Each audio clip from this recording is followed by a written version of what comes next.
On today's show, we're joined by your tour guide to the cosmos, author and professor Lisa Kaltenegger from Cornell's Department of Astronomy. Lisa, great to have you in the studio finally. Thanks for having me here. This has been months in the making. I really appreciate you coming in today. Not only is it a stunningly beautiful spring day here in Ithaca, New York, it's book publication day. Woohoo! I know. Viewers, join me in congratulating Lisa on the publication of her brand new book, which releases today. It's called Alien Earths. We have a couple copies here. It's available starting today from Macmillan Publishing or wherever you buy your books. But we'll give you some details in the chat on where to buy your copy from Macmillan. So check out the cover of that for our online audience as well. I have an advanced copy. I loved reading it. Thanks for letting me read it ahead of today's show. I started way back in December and then finished it out just a few days ago. It's lovely. Thank you. Yeah, very great work. Lisa, let's cut right to it. So in recent interviews and in the hype surrounding the book's release, you suggest that we are now closer than we've ever been to discovering life out there in the universe. Why is that the case? What's amazing, what has changed, is that we know that 1 out of 5 stars has a planet that's at the right distance, so not too close to the star, not too hot, and not too far away from the star, so not too cold, in this, what we call the habitable zone, where you could have liquid water on the surface of a rocky world like our own Earth, and the planets are small enough to be rocks like our own. And so that has rewritten how we understand our place in the universe. We live in this golden era of exploration, but not just that, because we launched the James Webb Space Telescope. So it's about 4 times my size in space, and for the first time ever, we have an instrument that can collect enough light to look at these small worlds and figure out what's in the air on this other world and whether or not there are signs of life in it. The anticipation around the Webb's telescope's deployment and actually the success, right? When we first saw those images, you must have been as stunned as delighted, probably more so than most people. Absolutely. I think like all around the world, astronomers were doing a sigh of relief because there were so many single point failures. So, with such an incredibly complex technological project like the James Webb Space Telescope that brought together ideas from all over the world to succeed, everybody was working together. There can also be things that go wrong. And so the first images showed us that we had beaten the odds, that all together we had a new view of the universe. You are creator and director of the Carl Sagan Institute at Cornell. Just for a little background, right? Carl Sagan is a globally famous astronomer that did serious work at Cornell in his time during his tenure. I think it was back in the 70s, right? Was mostly when he was working, 60s also, I suppose. So you opened the Carl Sagan Institute. You created it. By design, the Carl Sagan Institute is made up of people who are working in a variety of disciplines, and at Cornell, across multiple colleges, right? So you have people, not only scientists, not only astronomers, cosmologists, et cetera, but people from a variety of disciplines. And that's the way you kind of wanted to build it. Can you tell us a little bit about how you all work together and what you're trying to achieve? So the key thing is we have these new worlds around their stars, so another sun, and trying to figure out if there could be life on them requires the knowledge and the ideas from many, many different disciplines. Like you wouldn't be able to find signs of life if you don't include the biologists, the chemists, the geologists, the astronomers you're looking for, the engineers, the remote sensing people. And so I basically see this problem as finding another world, finding signs of life on another world as this intrinsic big puzzle.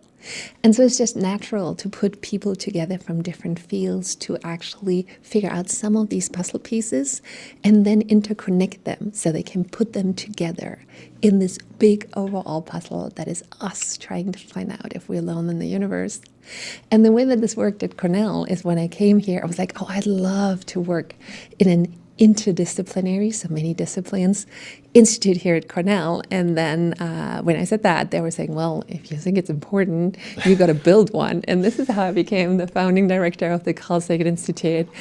And they are incredible colleagues from all the different departments that first I lured with really good coffee and chocolate and this idea of trying to find life. Yeah. And we together building the toolbox to spot life on other worlds in our solar system and also worlds that circle other stars. I visited the Space Sciences building for the first time the other day when I came over for coffee last week. And I was struck by the space that you all work in. There's everything from meteorites, published research on the walls. It's a very visually stimulating place. And I see a lot of activity. Now, and there were people that appeared to be working in a variety of disciplines, just kind of in the way that things were set up.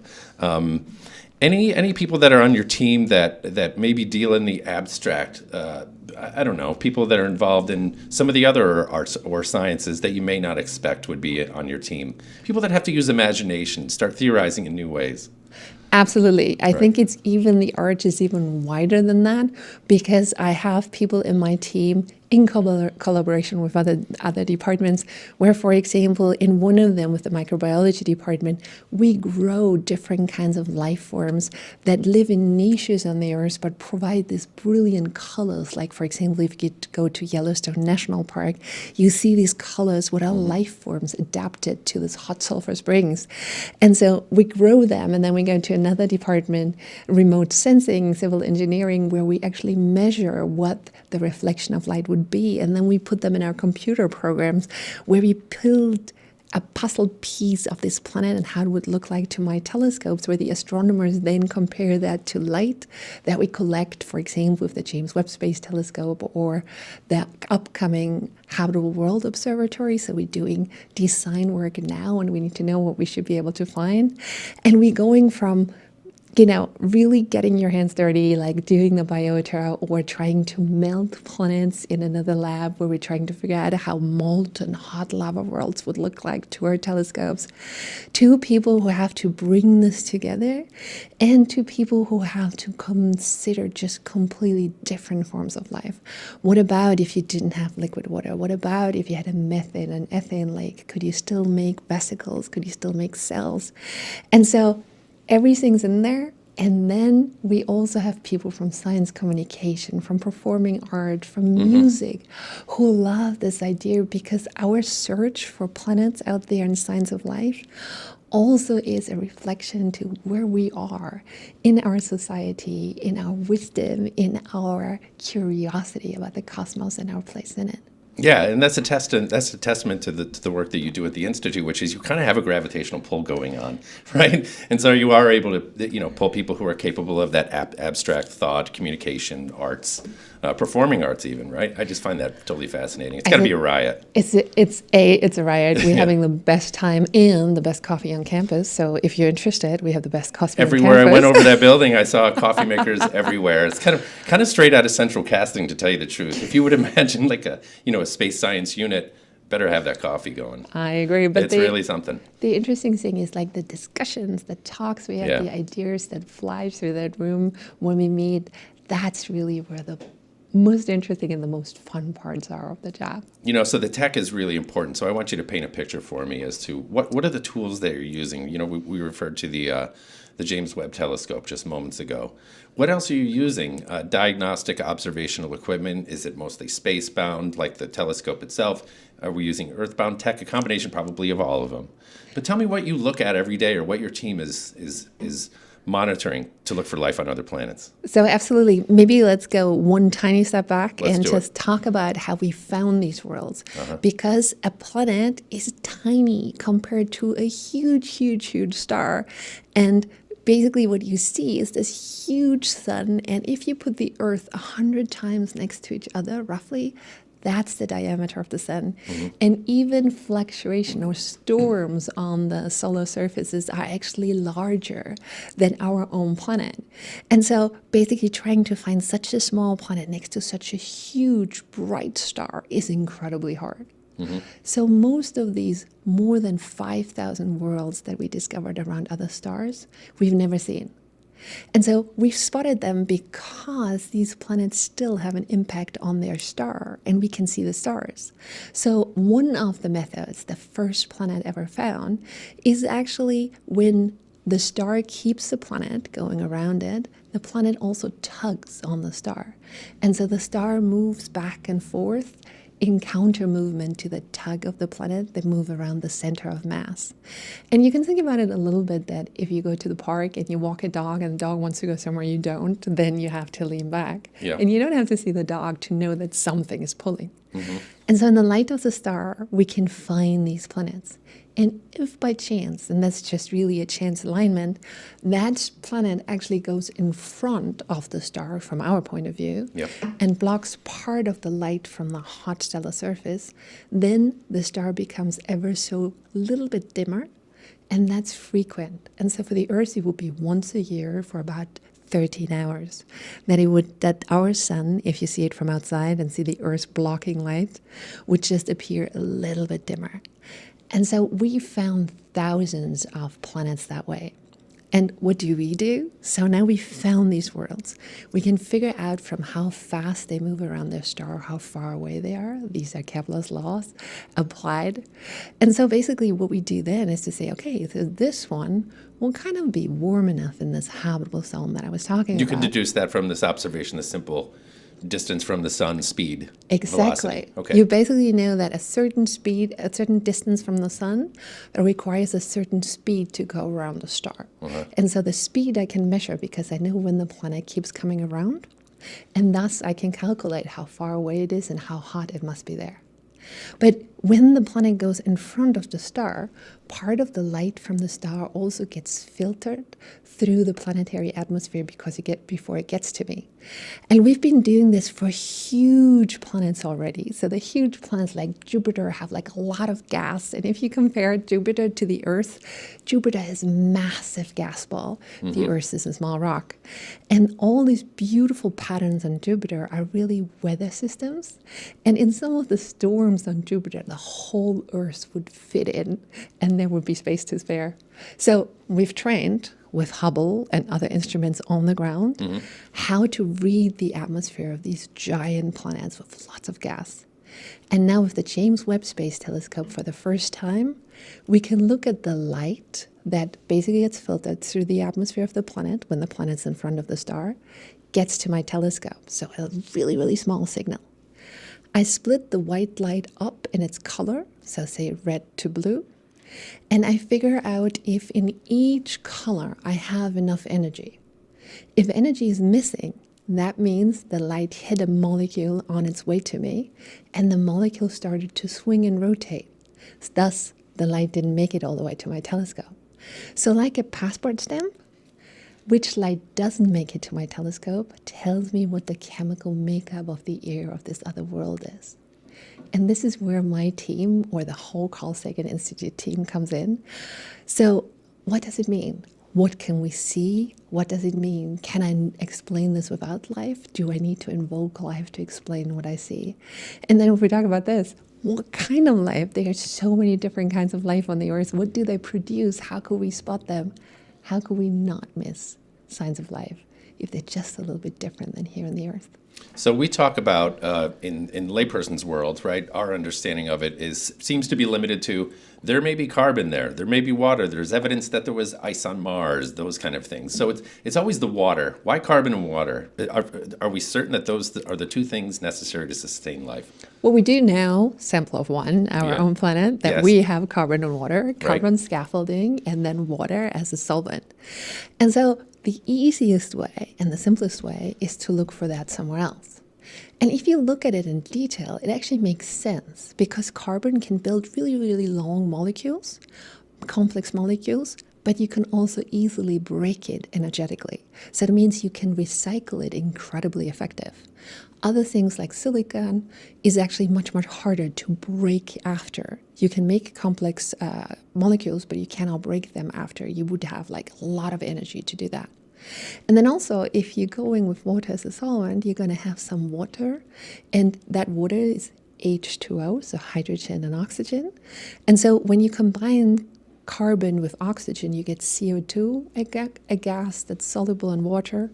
If you combine silicate with oxygen, you get quartz. So that you have to heat up like crazy amount to get it back into a gas form to be able to reuse it.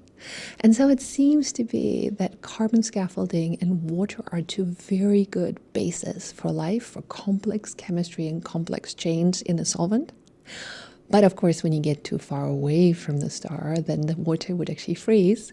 And we're hoping that other solvents like methane or ethane, like on Titan, could actually take over and provide another base for life as we don't know it. And this is why we have missions also going to Titan, like the Dragonfly mission is going to fly there and sample the surfaces to hopefully find something that we can't even really imagine yet. But so far, when we're looking, we have to look for something where we understand that this is a unique sign of life. And then we're going to keep our eyes open for anything interesting and weird. Hey, little diversion. So I looked at some imagery actually right outside your office of Titan. It was, I'm not sure if it was photographic or spectrographic or whatever. It's a moon that's full of methane gas lakes. What's the deal Absolutely. there? What do we know about Titan? And why are we having a look? So what's really interesting is like the further away you go from the sun, the colder it gets, right? You're further away from this hot sun. But what we found out is that there are a couple of really interesting moons in our solar system around this big gas giants. And those moons could potentially have habitable environments. Oh. So two of them, Europa and Enceladus, are icy moons. They have a huge ice layer, but below a liquid ocean. And it is because they get basically pulled and pushed by the other moons in the system. And so like kneading a dough, it gets hot. And so it melts the subsurface ice, and so you have oceans. But there's another place, Titan, and Titan is this gas-rich atmosphere moon. So it's a moon, it's a rocky moon, but it has a pretty dense gaseous atmosphere made mostly out of methane. And the lakes are like methane and ethane lakes because it's too cold. Water freezes out at that distance, but other liquids do not. And so there the idea was born is like maybe a completely different chemistry, or at least, a different solvent could actually provide habitats on Titan. And we don't know yet, but we know that it has liquid lakes and oceans on Titan. And the next way is to explore it because we can reach that one. A reason to investigate further. So tell us a little bit about some cool exoplanets. I don't know, any greatest hits that you have? You had mentioned that we have discovered thousands of planets. When we talk about an exoplanet, just for clarity, are we talking about a habitable planet or what? No, we're Okay. actually talking about planets that are completely different than ours, and some of them similar to ours, but we're talking about huge gas balls to small rocky worlds.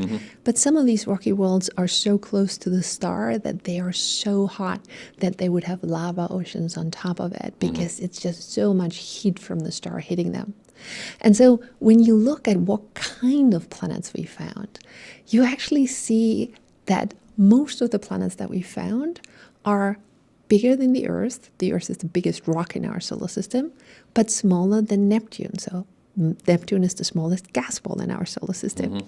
And what we found in the search is that the most common planet out there around other stars is actually one we don't have in our solar system. It was a huge first surprise. But this is where science is fun, because you want to see something that you haven't expected, because that's where you learn. But with more and more time, we're starting to get to similar planets like the Earth around or planets that could be like the Earth around other stars, because of course it's much faster to find planets that are close to their star because they only need not even a day to actually go around their star. They're whizzed around their star in like 18 hours. And so that one you can find in 18 hours. But on Earth, you need at least a year to catch it once. And so there's also a bias in what we have found so far. And that bias is what's easiest to find. Yeah. But what's really exciting about this is that tells us that we're just seeing the tip of the iceberg. And then there's going to be so much incredible variety. And you talked about the weirdest world. Yeah. And you're talking about the weirdest world. So let me just pick a couple. Yeah, things that kind of blow your mind, even Lisa Absolutely, Kaltenegger. that Yeah. blow your mind. So one of them is these rocky worlds that are just whizzing around their stars in about 18 hours. So everything's going to be so hot that you melt any rock we know. And so you would have lava oceans covering this. And you can think about tides because it's so close to the star, and like magma waves that kind of slash around the whole planet. Other worlds that are crazy in a way are worlds that get like pushed out initially when there's like lots of going on in a young planetary system. Sometimes there are collisions. And so they are lonely wanderers out there that lost their star and are basically in the cold isolation of space on their own. And there are even planets that actually where the star died. So the star exploded, and the only thing you have left over is the stellar husk, the stellar corpse. And yet even there we have found planets that survive that fiery end of their star, what is not something we had expected at all. But there's this planet happily orbiting what we call a white dwarf, so the residual of an exploded star, and it's there. And so that, of course, asks the question, so how tenacious is life? If the planet can survive, could, if there were life survive as well? I like the way that you, the creativity involved in speculating on the way that life might manifest itself or represent itself. Like in the case of, you had mentioned this earlier a few minutes ago, 5 minutes ago or something, about fungi, creating fungi. Tell us about the pink fungi. I just got to know a little bit more.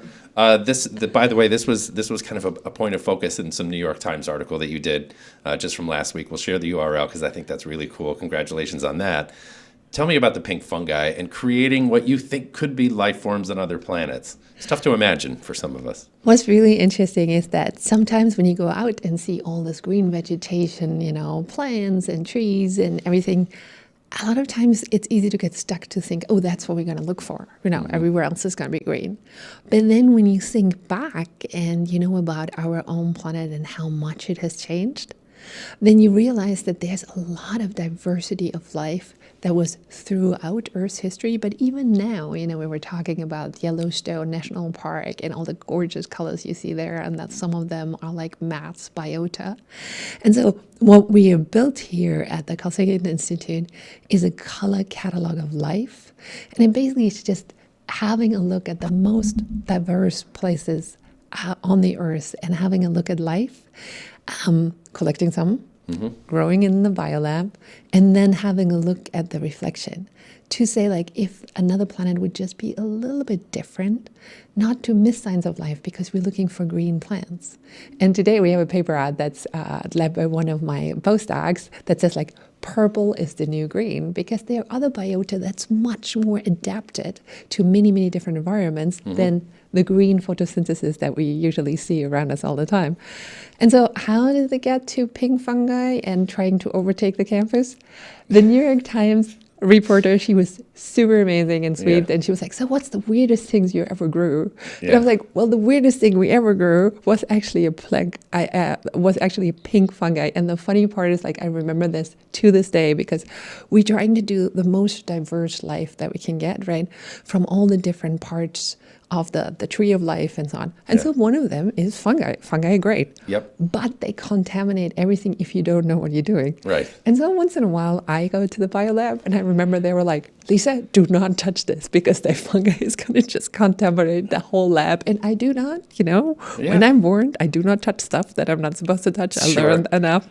This is why this interdisciplinary network of scientists is so important, because I kill most stuff that I grow, but also it could be that the astronomer in the room opens a flask that they shouldn't open, right? Yeah. So I leave that to my amazing microbiology colleagues to do this, and then we take what they've done and measure it.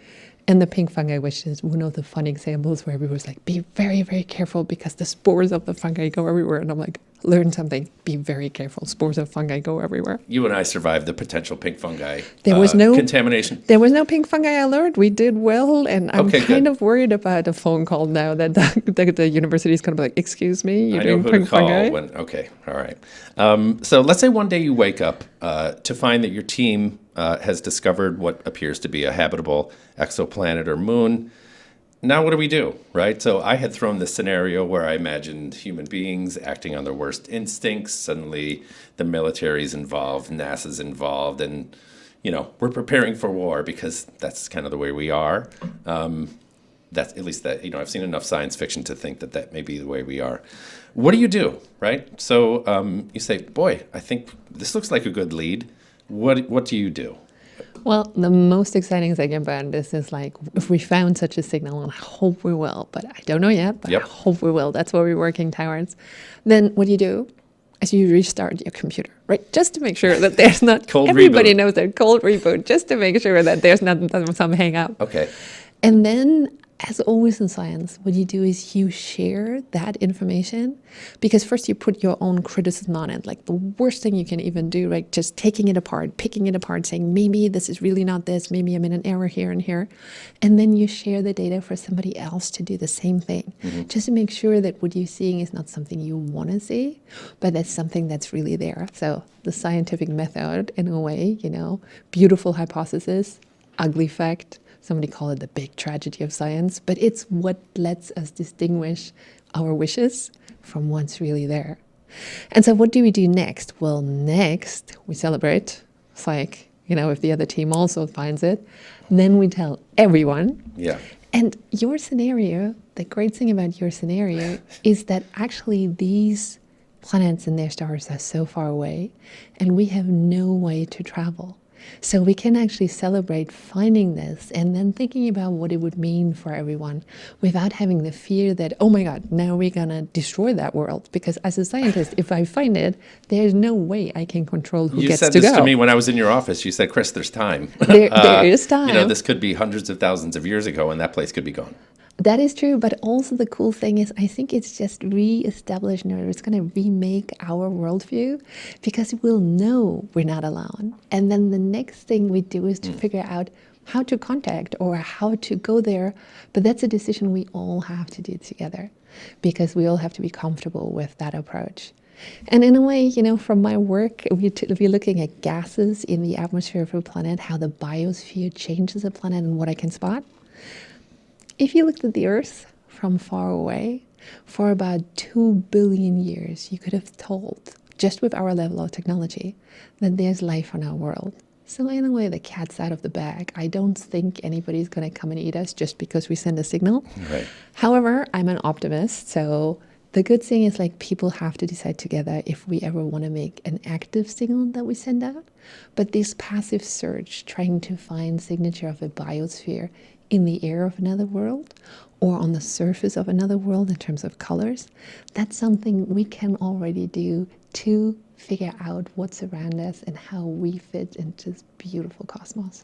There's a through line in the way that you think in the book here in the New York Times piece about the ethics of actually reaching out. There's a moral, there's an ethical quandary that you go through that you think about. Can you describe this? So one of the things that a lot comes up is so you have billions of potential other worlds, right? Because what I didn't say before is our galaxy is about 100,000 light years across, and we are one normal star among 200 billion stars. In our galaxy. In our galaxy, the Milky Way alone, and there are billions of galaxies. So 1 out of 5 stars has a planet that's at the right distance and small enough to potentially, we don't know yet, but potentially be another Earth. And so we're talking about billions, and because we're Cornell, billions and billions of possibility right now. Okay. But we have billions of possibilities out there. And so then the question is very natural, where somebody says well, then where is everyone? And this is an old question that Enrique Fermi brought up. And baked in that question is the really big worry that maybe civilizations, when they become spacefaring, like we are right now, would actually destroy themselves. Because the same technology that allows you to reach another planet or another star can destroy a whole world. And so this is where this fear comes in. But what I thought is kind of interesting when you look at this in more detail, the underlying assumption is that everybody would want to talk to us. Mm-hmm. And honestly, if the universe were teeming with life, Earth is my favorite planet. I have to say that up front so you know that that's true. Okay. But we are really not that interesting yet. We had boots on the moon, but we don't even have boots on Mars yet. Why would you call us to discuss what? Space travel? Yeah.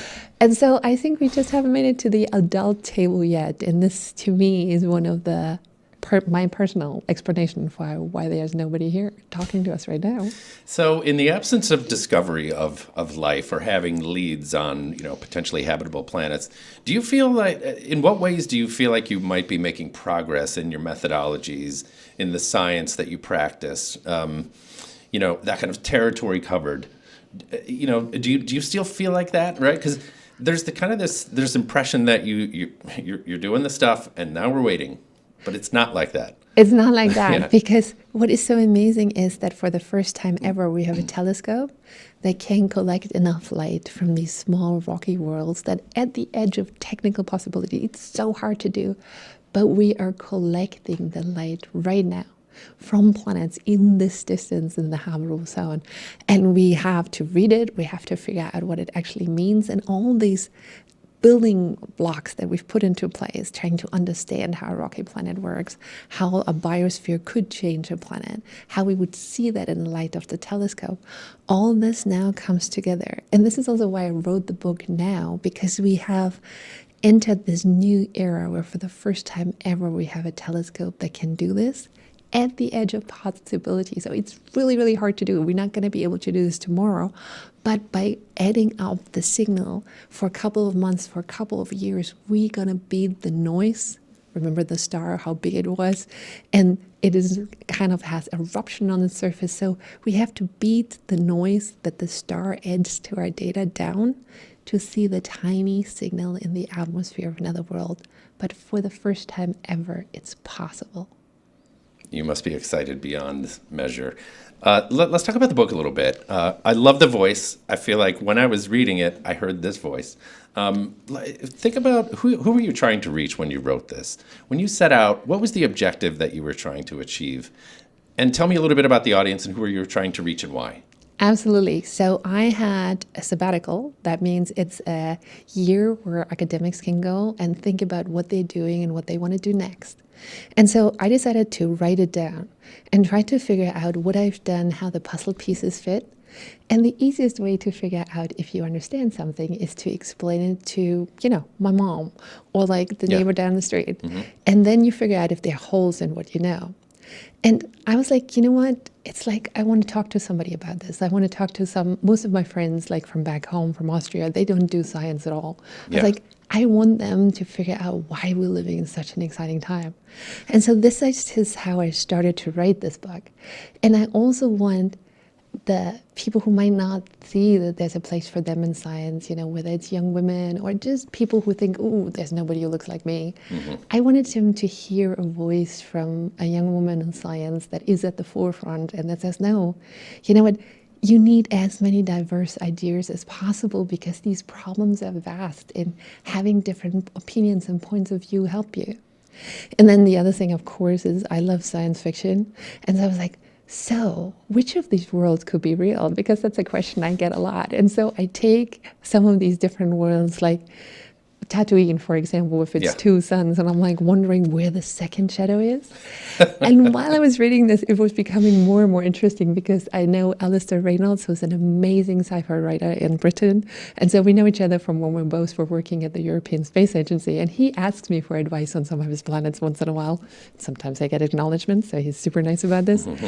And then I got to know Andy Weir. And so Andy was like, so, the person who wrote The Martian and now wrote a really fun book that's called Hail Mary, where we made contact. I listened to that audiobook. Loved it. Oh my God, loved it. And the thing is, he was like, so the planet that I admitted there, does this make sense? I thought about this and this and this. And I was like, he ran all that by you? Well, after the fact. And I was like, that part works and that part didn't. And so he said, well, next time he's going to call me first. But it's just fun to think about the visions that we have about these worlds and which ones could be reality. In some of the worlds we found out there are actually weirder than the ones that we've envisioned in sci-fi. And for example, Tatooine, one of my friends said I destroyed the movie for her forever, what I didn't want to do, because I was just asking where the second shadow was. I'm never going to be able to watch that film again with the same... Right? You've ruined... Thanks. George Lucas, next time, Spielberg, they just all need to call me. Lisa Kaltenegger, you set me on a path of discovery. I'm so excited to have met you and have read your book and learn a little bit more about the work that you do at Cornell. I hope you sell billions and billions of books on your tour. Thank you for coming by today. It's been lovely. Thanks so much for having me. And I just hope that it shows people what amazing time we live in and connects them back to when they look up at the sky to a different kind of feeling of being connected to the cosmos. You're doing beautiful work. Thank you so much. And thank you, viewers, for joining us. This recording will be available shortly afterward. Check out the links for Lisa's book and the Carl Sagan Institute and some of the other links that we've shared in the chat. Until next time, thank you so much. We'll see you soon. Thank you.